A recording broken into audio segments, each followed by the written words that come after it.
Hey, yeah, this is part 3 of building self from scratch. It is Monday, November the 13th, here in sunny Shenzhen, China. And, we're going to talk about this briefly today. Probably not too long of a video, I guess. I've been going through some things you can do to try to build yourself from scratch. And how would you know if you need to build yourself from scratch? Because you never had your own identity. You never had hobbies or interests that you could call your own. You based everything on who was around you, and you followed the leader since you were a kid, like I did. And you were heavily influenced by those around you. So, first thing you're going to do, of course, as I've mentioned before, is you want to try to figure out what you don't like. You want to go to your parts and you want to talk to them and see what they have to say. That's IFS therapy, IFS meditation by Dick Schwartz. You can look that up, figure out a little bit, have more information about what that is. And also I talked about how, on part 2, I talked about how you're a blank slate. So it doesn't really matter where you are, what you do. Your higher power can write anything, etch anything on your tablet, man, stamp it with his approval, and send you out there into the world to do whatever your higher power wants you to do.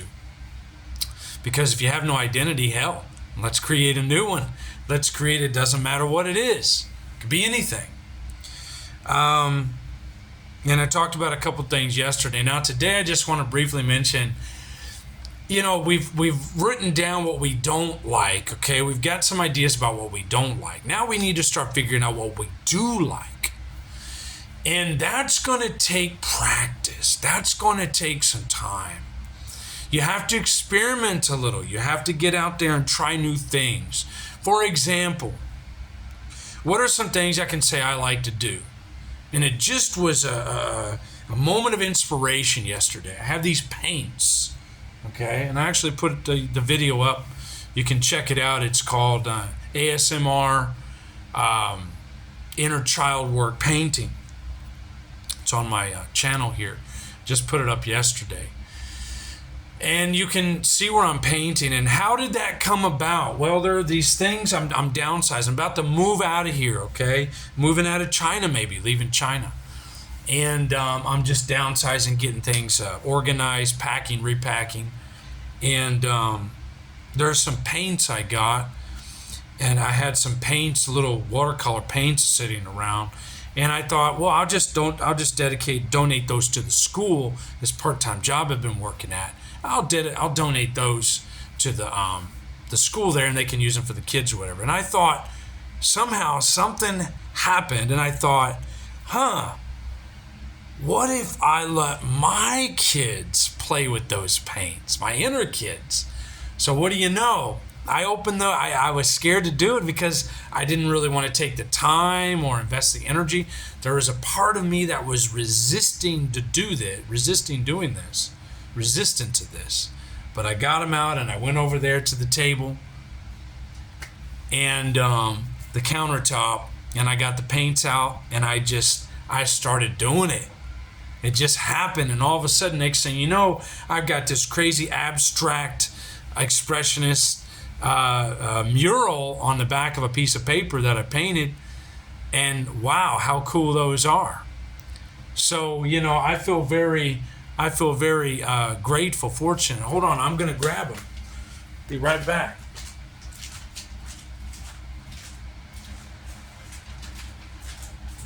And I'll let you guys see these. Check them out. Here's one. Look at that craziness. Yeah? And here's the other one. So I did 2.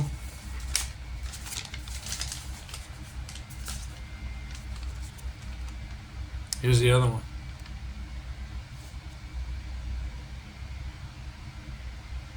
Wow.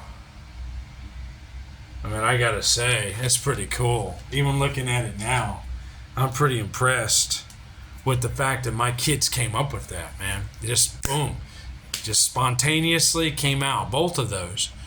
And I just started, I just no technique, nothing, just doing it the way it was supposed to happen. Just came out like that. So I discovered I like painting.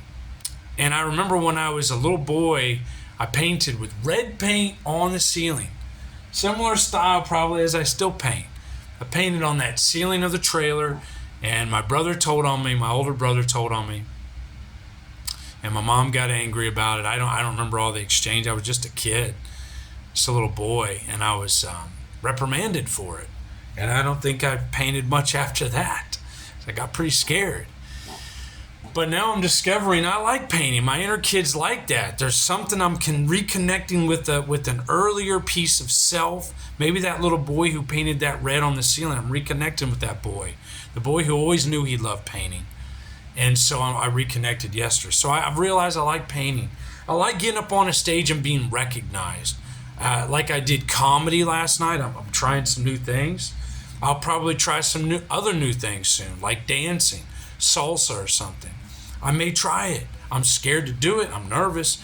But I know the only way to know what I like is to go try new things. You got to practice. You got to give it some effort and see if you like it. I don't know if I really like comedy. I did it last night. That's my 4th performance. But it's new. Yeah, I mean, I got some laughs. I was judging myself, criticizing myself, or I wasn't good enough. But actually, I went back and watched the video. I got some laughs. It wasn't so bad. It was kind of funny. It's kind of cool. I like being on stage. I like performing. I like creating. I like the finished product of writing. Don't necessarily like the process of writing, but I like the process of writing.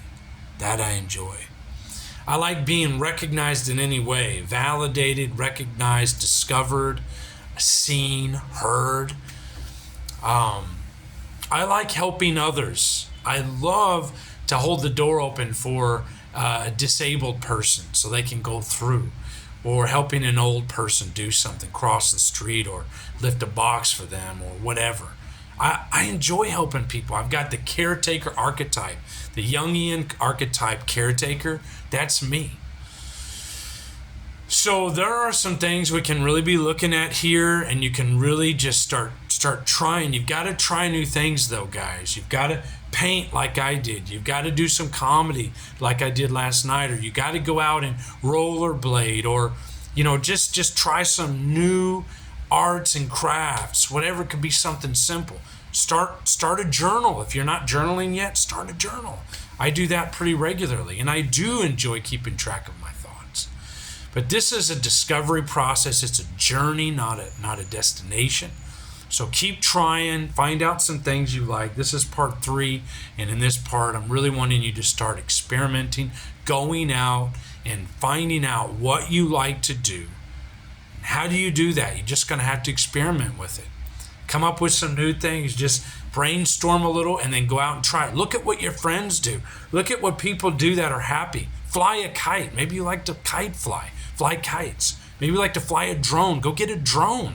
I did that last year. I got a drone in Thailand. I started flying the drone. Cool, man. It was a great experience. Play some basketball. Do comedy. Write some skits. Write a screenplay.